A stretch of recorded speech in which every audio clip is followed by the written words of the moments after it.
Hello，大家好，歡迎嚟到今日嘅 Reactor 廣東話 session 啊。咁我哋今日嘅主題係咧 Microsoft Ignite 2025 Highlights 啦。咁 Ignite 咧其實就係上年年底11月底左右我哋嘅 flagship event 啦。咁今日就各自收集咗一啲最新嘅 update 就出嚟俾大家。咁今日咧亦都有有我啦，Microsoft Solution Engineer 維文啦。咁然之後我哋常駐嘅嘉賓啦，建輝Microsoft 嘅 Senior Cloud Advocate。咁另外亦都邀請咗阿 Ken 啦，MCT 嘅 Regional Lead 過嚟幫我哋手。咁阿 Ken 都係好熱心於喺 community 嘅 sharing 嘅一個朋友啦。咁因為我哋今日嗰個內容咧就會係 focus 3個 point 啦。咁第一個就係首先啲 general update 啦。咁跟住一個比較 real world scenario 真係我哋如果遇到一個我哋真係整 Gen AI 嘅時候，其實我哋點樣去幫手去做嗰個 evaluation 啊，或者係 monitoring 相關嘅嘢啦。咁而家最後咧就會關於點喺個 AI agent 嗰度去 call 一啲我哋 Microsoft 出嘅一啲嘅MCP server，咁就係 specifically on MS Learn MCP server 同埋一啲 gateway 相關嘅嘢嘅。咁事不宜遲啦，咁我而家快開始先。首先啦，我哋個Microsoft Foundry 啦，咁大家之前可能有聽過嘅話咧，其實之前我哋個 product 叫 Azure AI Foundry 嘅，咁而家有少少 rebrand 咗啦，個名改咗之餘咧，其實佢成個 layout 都有少少唔同嘅。佢而家改咗個 layout 之後，就會有感覺係比較偏 SaaS 向嘅嘢，同埋多咗好多 integration with existing 嘅嘢。因為之前最早期嘅Azure AI Foundry 啦。咁佢就係 Azure AI Studio，咁嘅就係我哋可能逐個 component 要自己 create 啊，咁然之後再進一步，我哋當係轉咗佢做 Azure AI Foundry 嘅時候咧，其實個 Foundry project 入面咧，我哋 create 嘅時候，佢已經有晒 embed 咗唔同嗰啲嘅 service 嘅一啲 endpoint 啦，我哋最主要個 maintain 嘅嗰個 networking 啊 security 嘅，其實係個 Foundry project 嗰個自己啦。咁而家咧 Microsoft Foundry 咧，佢個 integration 咧就再聯合咗多啲嘢，最重要嘅就係最多公司啦，或者大家咧，當我要去 maintain 一個長期嘅一啲嘅 agent，同埋當你 maintain 一啲大 project 嘅時候咧，其實都要考慮到啲 security governance 同埋 observability 嘅嘢時候咧，咁呢個就係呢個最新嘅 Foundry rebrand 咗之後，佢將所有嘢統合咗，亦都加多咗一啲係真係喺市場上見到大家需要嘅嘢入去啦。咁而咧，如果我哋細分入去每一個 part 拆開嘅話咧，其實咧佢 Foundry 啦，最底層我啱啱提到有 security governance 嘅嘢 observability 啦，即係點去 monitor、點 trace 我啲嘅嗰啲嘅agent 嘅 running 啊，或者 model running 啦。咁另外咧，其實個 core 咧喺 agent 方面都有 update 嘅。咁之前我哋有 Azure AI Agent Service 啦，咁 Azure AI Agent Service 佢都喺度嘅，咁但係佢再發展咗，因為咧我哋喺10月9月左右咧出咗一個agent framework 啦，係一個 open source 嘅 SDK 啦。咁我上一次嘅一個 session 都有提過嘅。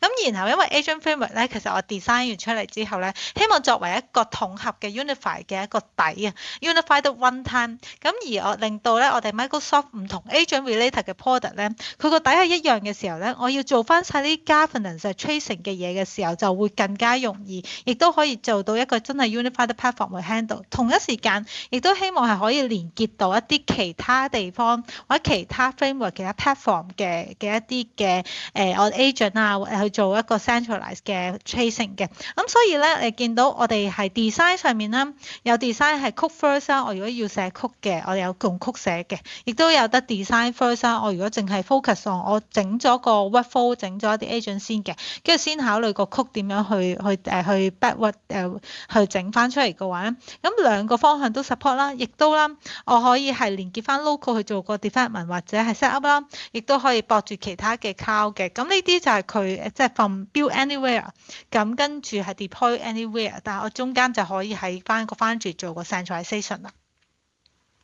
咁係逐個 point 嘅 update 我就唔 detail 講啦。咁但係咧有一個就係 Android Agent ID 咧，其實而家連住咗一個新嘅 service 咧，喺成個 Microsoft ecosystem 下面啦。其實啲 agent 除咗 Microsoft Foundry 嘅 agent 之外啦，係仲有 Copilot 啦，同埋 Copilot Studio 嘅 agent 啦。咁而咧我哋就for呢個 Android Agent ID 咧，喺上年 build 嘅時候已經出 announce 咗啦。咁而家亦都多咗個 Agent 365嘅一個 platform 啦。其實未來就係希望所有呢啲唔同 agent 嘅 visibility 都係嗰啲嘅 governance 都可以喺翻個register 喺嗰個 control plane 上面去做嘅。咁而singly on 呢個 Microsoft Foundry 自己咧，佢都有一個 control plane 嘅，就係專 for 我哋啲譜曲 development 相關嘅嘢。咁有啲其他嘅 detail 一間會多少啲講嘅。Model router 咧都佢當我哋有新 model 出現嘅時候，其實佢亦都多咗 support on 嘅 model，咁佢背後可以 route 到嘅 model listing 一路增長緊啦。而家講緊可能 GPT-OSS 嗰幾個 model 佢都有喺入面嘅。咁我記得 DeepSeek 都好嗰啲 model，即係我哋有冇 Azure Direct Model 係一路expand 緊。咁嗰啲嘅 model 我哋都慢慢係容納咗喺 model router 入面。咁變咗我哋喺 model router 想係佢 route 去一個比較啱佢嘅答到我哋想要問題嘅 model，而又係最 cost effective 嘅話咧，咁亦都係可以睇下 model router 係去做一個central 嘅 gateway 嘅 model， 就都係一個幾好嘅 option 啦。咁而個Foundry 上面啲model 咧，我哋之前嘅 deployment 咧係有 global standard 啦，有可能 batch 啦，有 provision 得 throughput 啦，咁嗰啲嘅 option 啦，咁之前已經提過就唔特別提啦。但係佢最新有一個叫 priority processing 嘅，就因為咧我哋見到即係可能大家喺個 latency 嗰個要求都比較高，亦都希望係一個 token base 嘅 charging 嘅，咁所以咧就特登整咗一個新嘅一個 deployment option 就係 priority processing。咁當然相對個價錢上就會貴過我哋齋 global standard 嘅 deployment 少少啦。咁但係佢呢個就有一個SLA better 嘅 low latency 嘅一個 guarantee 嘅。咁而家咧啱啱 preview 嘅話咧，佢暫時淨係 support 一隻 model 啫，咁慢慢會 expand 㗎。咁但係就可以去 compare 下，即係當你一個low latency requirement 嘅話咧，咁係可能要呢個有 support 到 priority processing 嘅 deployment option 嘅 model 咧，可能就比較適合你哋嘅一個 scenario 啦。而咧我哋呢個就係一個好快嘅 overview on 我哋而家有嘅唔同嘅 model 啦。batch model 就最抵嘅，因為 batch model 係講緊當嗰啲機係實佢 query 咗喺24小時內，你唔急用嘅話，咁佢24小時內幫你 process 咗就 OK。咁嗰啲當我哋有好多嘅 large batch processing，咁我哋pass 落去嘅話，呢一個咧就係一個 standard price 嘅半價嘅一個 option 嚟嘅。咁而其他嘅話咧就 depends on 你需要嘅情況。provision 就真係你哋需要個 dedicated high volume 嘅 data processing 啦，咁而家中間就多咗一個 priority processing 嘅 option 啦。咁而喺 GPT 嘅 model 方面咧，最新咧其實 GPT 5.2都已經出咗㗎啦。咁最大個 difference 係5.2其實係喺嗰個response consistency 啦，同埋喺嗰個follow instruction 方面咧，會見到咧一路係 improve 緊。呢個亦都係 GPT model 佢比較 focus 嘅位，就係佢 logical 啦、physical 啦相關嘅一啲 reasoning 啦，同埋follow instruction 方面咧，其實就係喺一路見到幾個由5啦、5.1、5.2佢一路進步緊嘅。咁呢個就即係亦都有人問啦，到底新 model 有啲唔同，有啲咩分別咧？感覺上好似能力冇乜大差別，但係最重要係佢 response 上即係佢係有幾 consistent。咁當我哋要一啲嘢係好 accurate 嘅，我哋係 predict 到佢大致上個 output 嘅嘢咧。咁只要我哋個 instruction 寫得清楚，佢就 follow 得足嘅話咧，咁呢啲就係一啲我哋可以係predict 到嘅情況。咁所以點解亦有新 model 係會比較 model 更加好？咁另外就係 GPT Image 1.5 GA 啦。咁之前都有 GPT Image 1嘅，咁而 GPT Image 1嘅時候咧，大家有少少詬病嘅位咧，就係嗰個，例如我如果人像，我想話我 edit 嗰個人完之後改個衫啊，或者我想做個人形公仔，個樣有機會會變咗第二個樣嘅。咁呢個 1.5 咧，佢 update 咗係嗰個 follow 翻佢 existing 嗰個人，我做 editing 嘅時候嗰個人樣啊嗰方面咧，其實就會係進步咗。佢而家係可以 follow 得翻我哋 provide 嗰個人像啦。咁而咧喺 benchmark 上都可以望到嘅，即係喺 prompt alignment 啊、diagram 啊、flowchart 嘅 generation 啊，咁亦都有啲 benchmark 係大家可以得cross check 啦。而咧係我自己最日常最有用到嘅咧，就當然係generate 啲 infographic 啦。咁呢度有啲唔同嘅 sample 啊，係試俾大家好 general 咁望一望，有啲咩唔同類型嘅，其實而家係可以用到 image generation 幫我哋去 generate 出嚟㗎啦。啦。咁然後咧喺個 model 上啦，我哋亦都係除咗 Azure OpenAI 之外啦，頭先想講到就係 DeepSeek 啊呢啲嘅 model 咧，其實我哋歸咗類做 Azure Direct Model 嘅。咁只要係 Azure Direct Model 咧，其實佢就 follow 到下面啲嘅 benefit 啦，即係我哋喺我 Azure 嘅 model，其實我哋有我哋嘅 SLA 啦，有 compliance 啦，因為佢背後啲 architecture 係 Azure Host、Azure Show，咁係 token based by Azure 嘅。咁所以點解我哋可以 provide 到呢堆嘅commitment？但係除咗Azure Direct Model 之外咧，其實仲有一啲嘅 committee 或者 partner 嘅 model 咧，係喺 marketplace 上大家可以 subscribe 到嘅。所以呢啲就係一個我哋一路 growth 緊嘅嗰個 model catalog 啦。而喺嗰個 direct model 方面咧，我哋亦都有呢個 commitment，就係話我哋所有嘅 data 咧，其實都唔會攞嚟做任何 base model 嘅 training，亦都唔會話儲低定亦都唔會 share 俾佢相關嘅嗰個 provider 嘅。咁呢個我哋亦有晒 document 係 detail，大家如果需要去考慮到 privacy 嘅問題嘅話，係可以喺呢度睇一睇啦。咁而喺個 Foundry Agent Service 方面咧，舊底喺 Azure AI Foundry 入面嗰個即係我哋而家分咗有新版，所以係 Azure Microsoft Foundry 嘅 Classic 就係嗰個舊版啦。Microsoft Foundry 嘅 New 就係新版，所以如果你入 document 嘅時候，有時可能比較 confuse，就要留意翻呢個佢 title 嗰個係咪 under 翻嗰個version 啦。咁然後咧，我哋舊版 Classic 嗰度嘅 agent 咧，其實就會係齋 declarative agent，然之後佢有個 connected agent 嘅 concept 嘅。咁但係因為 connected agent 咧，佢背後係 rely 緊 on 我哋個function tool 嘅 calling 嘅。咁呢個 function tool 嘅 calling 咧係 non-deterministic 之餘咧，我哋有好多嘅 limitation 係 bounded by 個 function calling。咁啊 function calling 可能佢又唔可以嗰個 input size 係超過某個 number of token 啊。咁呢啲嘢就變咗係我哋 call 個 agent 嘅時候就有限制。當我可能係想 agent to agent 之間咧有好多嘅 conversation 嘅時候咧，就冇咁方便。所以點解我哋就冇 continue 個 connected agent concept 喺一個新版嘅入面咧？我哋個 agent service 咧而家係用一個 multi agent orchestration，就係用一個有個叫 workflow 嘅一個新嘅feature 咧，係去做呢個 multi orchestration。咁佢係 deterministic workflow 嚟嘅，可以做到啲 if then else 嘅嘢啦。咁而另外咧，我哋呢兩個就係可以直接喺 Foundry 上面去 set up 啊，或者我哋用 Foundry SDK 去 set up 嘅一個 agent 同 workflow 啦。咁另外其實咧，我哋有時有啲嘅 agent 咧，可能我已經用曲寫咗㗎啦，有機會係 agent framework 啊、LangGraph 啊，或者我哋其他嘅 custom 嘅一啲 coding 啦。咁其實我哋就可以將佢係 package 咗做一個 container。咁 agent service 上面咧，而家就有個 hosted agent 嘅 option 嘅。我哋 register 嗰 container 去個 agent service 度咧，佢就會幫我哋 provision 嗰個 agent 出嚟作為一個 hosted agent。咁即係佢 back end 咧，其實佢會 launch 一隻 container app 啦，幫我哋 host 個 container 啦。咁我哋就唔使理嗰個 infrastructure 嘅。咁呢個就係3個我哋而家最主要可有嘅個 agent 嘅 option 啦。而佢背後咧，我哋攬住啲唔同嘅 model 啊，佢有啲嘅 memory support 啊、tools 嘅 support 啦，同埋佢相關嘅 tracing 嗰啲嘅嘢咧，都 apply 得翻晒上面嘅呢一啲唔同類型嘅 agent 啦。咁同埋係有 A to A 嘅 support 啦。另外亦都係呢啲 agent 可以 one click publish 去Teams 同埋 M365嘅 Copilot 嗰度去，係喺嗰邊做 entry point 入嚟用嘅。咁呢個就係呢啲比較新嘅嘅 update 啦。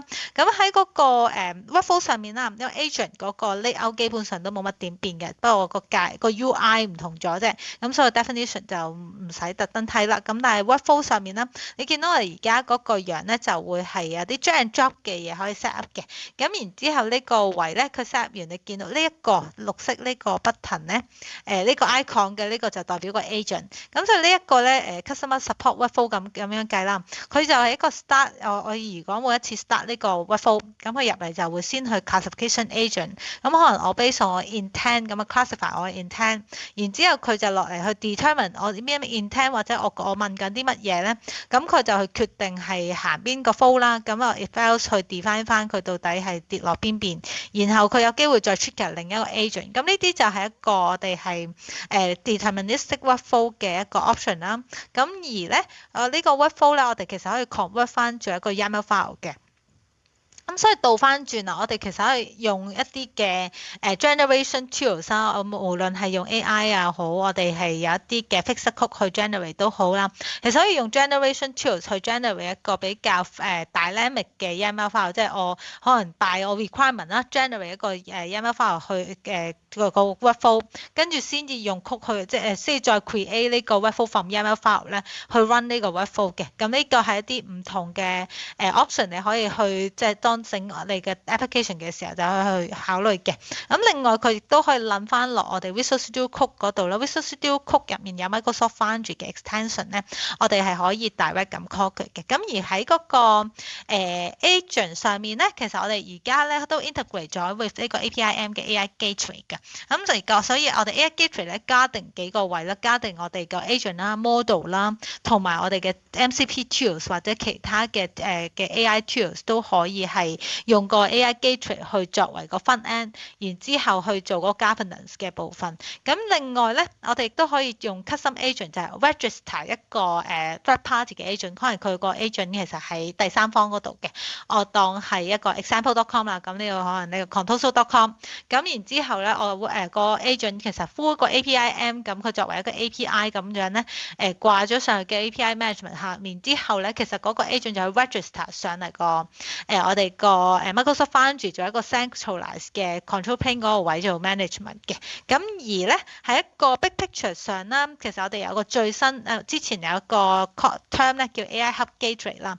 咁而家我哋 update 咗最新嘅related landing zone 啦，就係講到我哋點樣係 end to end 咁考慮到無論喺model 啦、agent 啦、嗰個 tools 啦方面咧，我哋都可能有最即係最需要嘅嗰啲 security 要求 enable 咗同埋 set up 嘅一個個 sample 俾大家去可以 follow 嘅。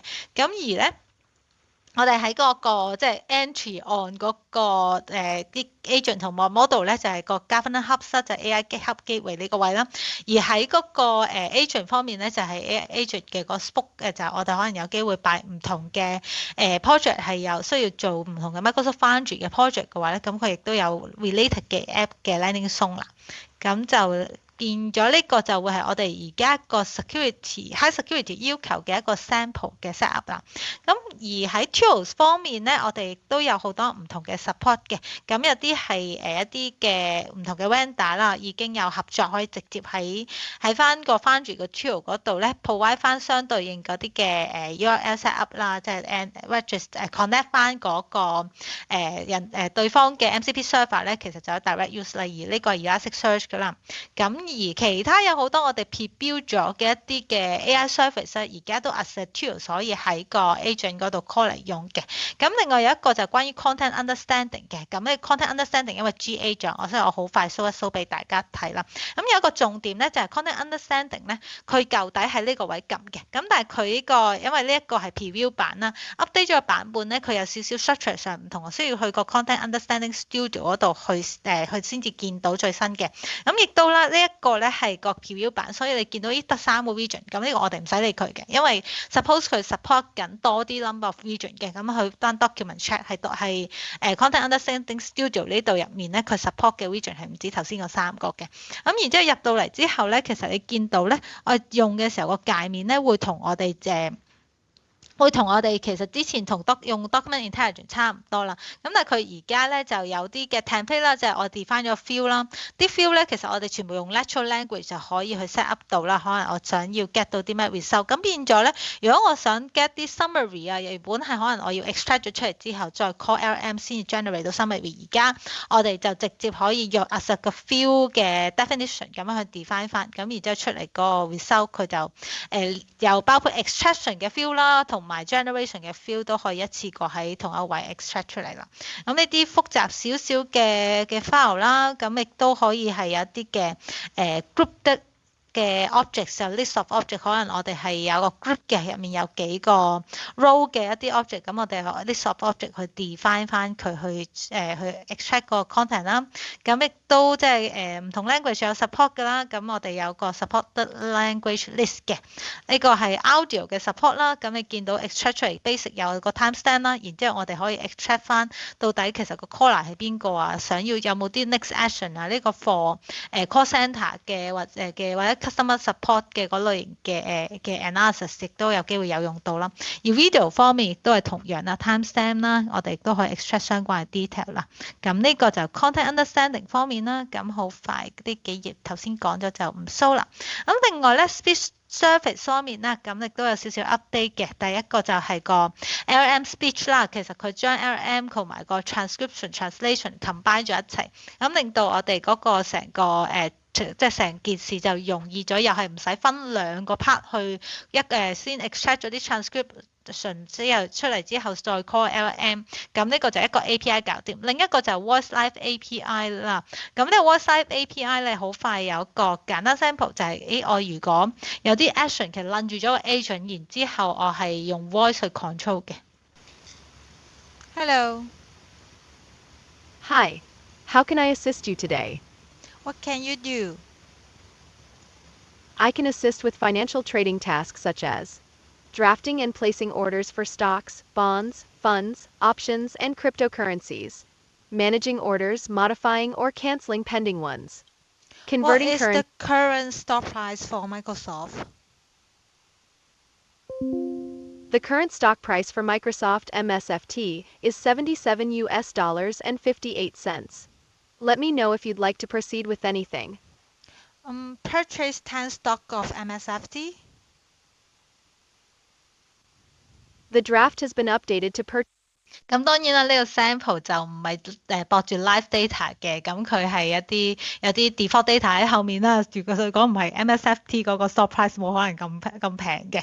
咁而咧，我哋喺個 agent 方面 avatar 嘅 agent 方面啦，咁之前一路都有個 video avatar 啦，而家 J 咗啦。另外就係個 photo avatar 咧，其實呢個係喺 Ignite 新 announce 嘅 preview 嘅。咁而呢個 photo avatar 咧，我哋暫時未有 self serve 嘅一個 custom avatar 嘅。但係我哋如果係去connect 翻個product group 嗰邊咧，係可以幫我哋手去 set up 到一個 photo avatar。咁佢背後咧就係用緊我哋 research 嗰邊 Microsoft Research 嗰邊去研究出嚟嘅呢個 Watson One 嘅 model 啦。咁我哋揾咗 product group 幫我手整咗一個，就我俾咗一張咁嘅相佢，然後咧咁佢幫我整咗個 avatar 啦。咁我而家係有一個短短嘅句子咁pass 俾下一個朋友啦。咁跟住落嚟就 pass 俾建輝講關於 evaluation 嘅部分啦。